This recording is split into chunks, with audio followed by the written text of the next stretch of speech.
لو اللہ نے ہمیں خواہشات کا ایک سمندر دیا ہمارے دل میں. اللہ نے کہا عقل سے اس خواہشات کو کنٹرول, یہ خواہشات تمہیں موٹیویٹ کریں گی, یہ فیول کا کام دیں گی, یہ تمہیں بہت سارے کام کروائیں گی تم سے. تو عقل سے فیصلہ کرنا ہے کہ خواہشات کو کہاں لے کے جانا ہے اور کہاں لے کے نہیں جانا. ہم خواہشات کے گھوڑے پہ سوار ہو کے خواہشات سے پوچھ رہے ہوتے ہیں کہ بتا کیا کرنا ہے آج.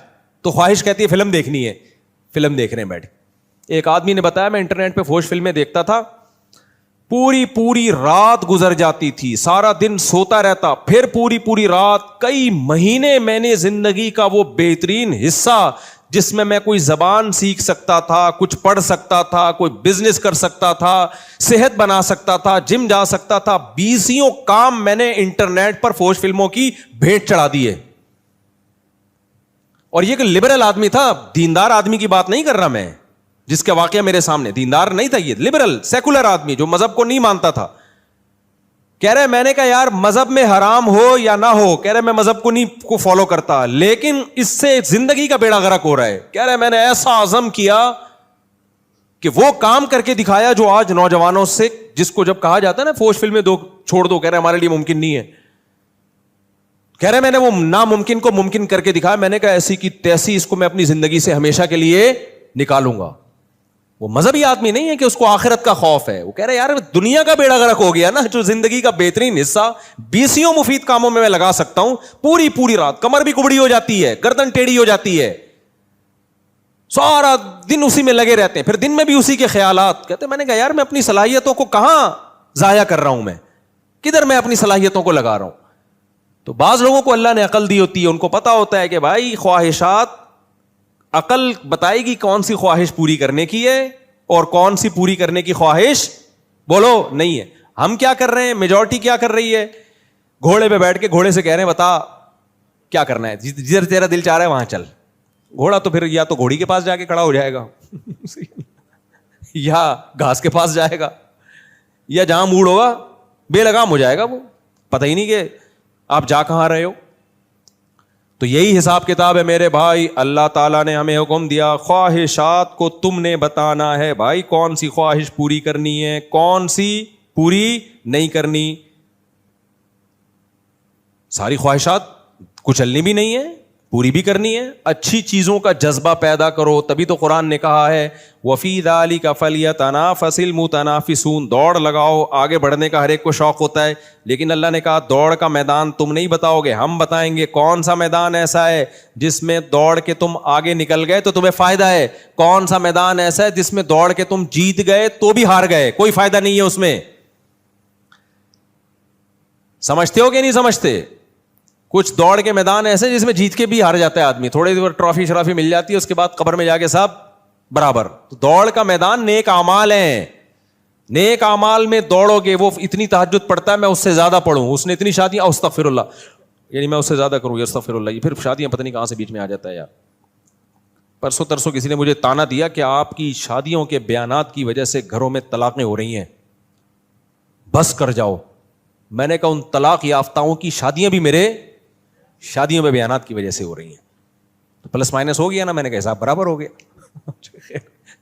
تو اور ہمارے شادیوں کے بیانات کی وجہ سے طلاقیں نہیں ہو رہی ہیں, طلاقیں تو اس مرد کے نااہل ہونے کی وجہ سے ہو رہی ہیں جو نہیں پال پا رہا 2 کو 3 کو, وہ اس کا قصور ہے, ہمارا قصور تھوڑی ہے. ایسے تو پھر شریعت کو قصوروار ٹھہراؤ, وہ حقوق نہیں ادا کر رہا وہ کمبخت, یا آگے سے عورت کا رسپانس اتنا شدید آ رہا ہے کہ وہ شرعی حدود سے ہی کراس کر جاتی ہے, تو وہ پھر ان کا اپنا ذاتی مسئلہ ہے. اس میں اسلام, میں جو بات کر رہا ہوں میری ہے ہی نہیں بھائی وہ بات, میں تو اللہ کا پیغام آپ تک پہنچانے کی کوشش کر رہا ہوں. تو خیر یہ پتہ نہیں شادیوں کی بات پھر آ جاتی ہے, کوئی خاتونوں کی بددعائیں مجھے لگ بھی جاتی ہیں آج کل, پھر بھی میں باز نہیں آ رہا, اللہ معاف فرمائے. خیر تو کیا بات کر لی تھی دیکھو یار ہے. ہاں دیکھو صحابہ کرام میں یہی جذبہ تھا. غریب صحابہ نبی صلی اللہ علیہ وسلم کی خدمت میں آئے, عرض کیا یا رسول اللہ ذهب اہل الدثور بالاجور, یا رسول اللہ مالدار صحابہ دولت میں تو ہم سے آگے تھے ہی, ہمیں اس پہ کوئی اعتراض نہیں ہے, کیونکہ مرنے کے بعد سب کیا ہو جائے گا, دولت غربت سب برابر, اعمال پہ جنت ملے گی. لیکن یہ لوگ تو اعمال میں بھی ہم سے آگے نکل گئے. بھائی دیکھو صحابہ کو یہ نہیں غم تھا کہ ان کو دولت زیادہ ملی ہمیں دولت کم ملی, کوئی بات نہیں, مرنے کے بعد سب کیا ہے, تھوڑے دن کی کہانی ہے. دولت مند کی لاش پہ بھی اتنے ہی کیڑے ہوتے ہیں جتنے غریب کی لاش پہ, بلکہ دولت مند کی لاش پہ تھوڑے زیادہ ہوتے ہیں. اس نے پیزے برگر فل کارب ڈائٹ زیادہ کھائی ہوئی ہوتی ہے, اور کیڑوں کو فل کارب ڈائٹ تھوڑی زیادہ پسند ہے, میٹھے پہ زیادہ آ جاتے ہیں. میرا رپورٹیں غلط بھی ہو سکتی ہے بھائی. خیر, تو غریب کی تو لاش بھی سوکھی سوکھی سی ہوتی ہے, کیڑے بھی کہتے ہیں کہ یار کوئی خاص چیز کھانے کو مل نہیں رہی ہے. تو صحابہ کو یہ نہیں تھا کہ ابو بکر عثمان رضی اللہ عنہما ان کو اتنی دولت اور ہم غریب, نہ, ان کو یہ تھا کہ یا رسول اللہ دوڑ کا میدان آخرت ہے نا, تو مسئلہ تو یہ ہے کہ دولت مند تو آخرت میں بھی ہم سے آگے ہے. نبی نے پوچھا کیوں, کیسے؟ کہا یا رسول اللہ ہم جہاد کرتے ہیں, مالدار لوگ بھی جہاد کرتے ہیں, اس میں ہم دونوں کیا ہو گئے, برابر. ہم حدیث کا مفہوم پیش کر رہا ہوں, ہم تہجد پڑھتے ہیں, مالدار لوگ بھی تہجد پڑھتے ہیں, اس میں ہم دونوں کیا ہو گئے, منہ سے بولنے پر گورنمنٹ کی طرف سے پابندی نہیں, ہم دونوں کیا ہو گئے, برابر. اور رشتہ داری جوڑنا, جتنی نیکیاں وہ بھی کرتے ہیں ہم بھی کرتے ہیں, لیکن ایک نیکی وہ کرتے ہیں ہم وہ نہیں کرتے. وہ اللہ کی راہ میں خوب خوب خرچ کرتے ہیں, مسجدوں میں بھی, تعلیم پہ بھی, مدرسوں میں بھی, جہاد میں بھی, ہر جگہ. ہم تو, ہمارے پاس تو پیسے ہی نہیں ہے, گھر میں کھانے کو مسئلے ہیں ہمارے ساتھ, تو یہ تو اس عمل میں آگے نکل گئے ہم سے. تو فکر دیکھو کس چیز کی ہو رہی ہے صحابہ کو, فکر یہ ہو رہی ہے آخرت میں ہم سے آگے نکل گئے. تو آپ صلی اللہ علیہ وسلم نے فرمایا ٹھیک ہے, میں تمہیں ایک ایسا عمل بتاتا ہوں, وہ عمل تم کر لو گے تو اجر میں مالداروں کے برابر. آپ نے ان کو تسبیحات بتائیں, ذکر اللہ بتایا, یہ ذکر کثرت سے کیا کرو. جب مالدار صحابہ کو پتا چلا نا, تو انہوں نے بھی وہ تسبیحات پڑھنا شروع کر دی.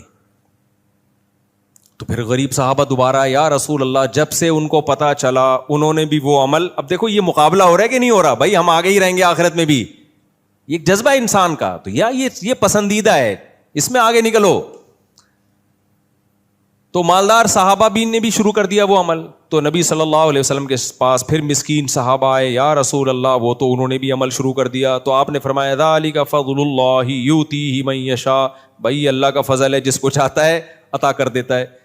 اب اللہ تمہیں کوئی یہ تو نہیں کہ تمہاری نیکی کا تمہیں اجر نہیں دے رہا, اب ان کو اللہ نے زیادہ نواز دیا, وہ زیادہ کما لیں گے, تو یہ اب اللہ کا فضل ہے. یہ ایسا ہی ہے نا جیسے اللہ نے سید الانبیاء صلی اللہ علیہ وسلم کو نبی بنا دیا, تو مشرکین یہ کہا کرتے تھے کہ اگر اللہ نے نبی بنانا تھا تو فلاں کو کیوں نہیں بنایا, فلاں کو کیوں نہیں بنایا, محمد صلی اللہ علیہ وسلم کو کیوں بنایا. تو اللہ نے کیا جواب دیا قرآن میں کہ اللہ نے کسی کو غریب بنایا, کسی کو دولت مند بنایا. تو دولت مند بننا اور غربت غریب بننا یہ تمہاری رائے پر نہیں ہے, یہ سلیکشن کس کی ہے, اللہ کی. حالانکہ یہ کم درجے کا معاملہ ہے, تو نبوت تو اس سے بھی اونچی چیز ہے, اس میں تمہاری رائے تھوڑی چلے گی, اس میں تو اللہ کی سلیکشن ہوگی, جس کو اللہ چاہے گا اس کو سلیکٹ کرے گا. تو کچھ نعمتیں اللہ کی طرف سے اضافی ملتی ہیں. یہی اشکال صحابیات کو ہوا کہ یا رسول اللہ, ہم عورتیں بھی نیک کام کرتی ہیں, مرد بھی نیک کام کرتے ہیں, ہم بھی صدقہ کرتی ہیں, مرد بھی صدقہ کرتے ہیں, لیکن ایک کام مرد ہم سے آگے, وہ جہاد کرتے ہیں, ہم جہاد نہیں کرتی, اور کر نہیں سکتی ہم عورتیں, ہم کیسے, عورت میں اتنا بہادری تو نہیں ہوتی. تو قرآن میں کیا آیتیں نازل ہوئی ہیں, فرمایا وَلَا تَتَمَنَّوْا مَا فَضَّلَ اللَّهُ بِهِ بَعْضَكُمْ عَلَى بَعْضٍ, اللہ نے بعض کو بعض پر جو فضیلت دی ہے اس کی تمنا مت کرو. یہ گاڈ گفٹڈ ہے کچھ چیزیں, یہ دیکھو اللہ نے مجھے کتنی نعمتیں دی. اگر یہ کمپیئر کرنا شروع کر دیا اس کو یہ نعمت, تو پھر تو ساری زندگی احساس کمتری میں ہی. اللہ نے عورت پر یہ احسان کیا, اس کو انسان بنایا, عورت بنایا, یہ بھی تو اللہ کا احسان ہے نا. موسیٰ علیہ السلام کی ماں عورت تھی نا, ان کے پیٹ سے کس کو جنا اللہ نے, پیغمبر کو جنا. کسی نے زبردست بات کی ہے کہ اللہ نے عورت میں کوئی پیغمبر نہیں بنایا, لیکن کوئی پیغمبر ایسا نہیں ہے جو عورت نے جنم نہ دیا ہو. کتنا بڑا مقام اللہ نے ان کو دے دیا, اور ان کا ذکر بھی قرآن کر رہا ہے موسیٰ علیہ السلام کی ماں کا.